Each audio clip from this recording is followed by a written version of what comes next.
The soldier who forgot how to live, until a child reminded him.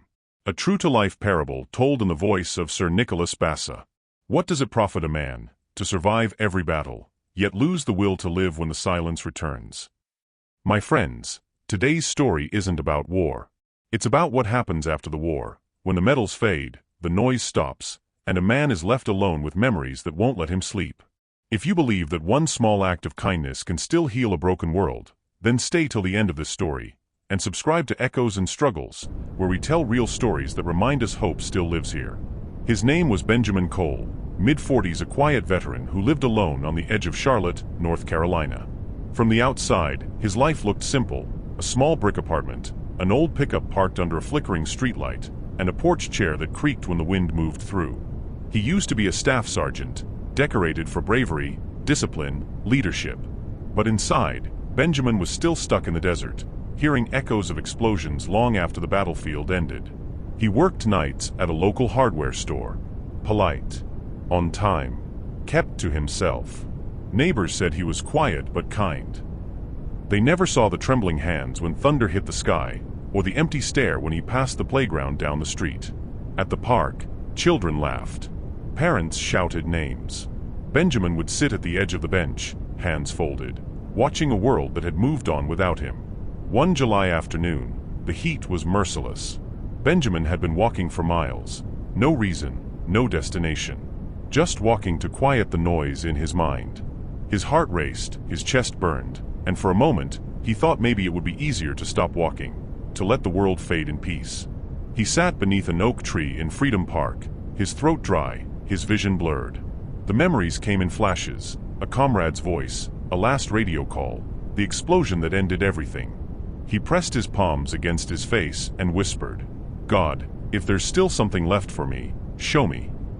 And then, a small shadow fell across his hands. A little girl, maybe 8, stood there with a pink backpack and pigtails tied with ribbons. Her name, as he'd later learn, was Emily Jacobs. She held out a half-cold water bottle, the condensation dripping onto her wrist. "Mister, you look thirsty," she said softly. Benjamin blinked, confused. He wanted to tell her he was fine, that she should go find her parents, but the kindness in her eyes disarmed him. He took the bottle. The plastic crackled in his grip. The water tasted like mercy. "Thank you," he whispered. "My dad says people who help soldiers help heroes," she smiled. Something inside him cracked open. He hadn't been called a hero in years. When Emily's mother called her from a distance, the girl waved and ran off, leaving Benjamin holding the bottle like it was something holy. He sat there for a long time, staring at that bottle, feeling the pulse of life returning, slow, steady, quiet. My friends, have you ever been that close to giving up, when a stranger's voice, a simple gesture, pulled you back from the edge? Tell me in the comments, what was that moment for you? Because sometimes, heaven sends rescue wrapped in something ordinary: a smile, a phone call, or a child with a water bottle. Stay with me, because what happens next will remind you that kindness never dies. That night, Benjamin couldn't sleep. Not because of the noise in his head, but because of the quiet in his heart. For the first time in years, he felt something more than pain: purpose. The next morning, he went back to the same park. He brought some bottles this time. One for himself, others to give. He didn't know who might need it. He just wanted to be ready. Days turned into weeks. He started volunteering at a local veterans center, helping new soldiers find housing and work. He began to talk, really talk, about the things he'd buried. People noticed. The man who once sat alone now listened to others.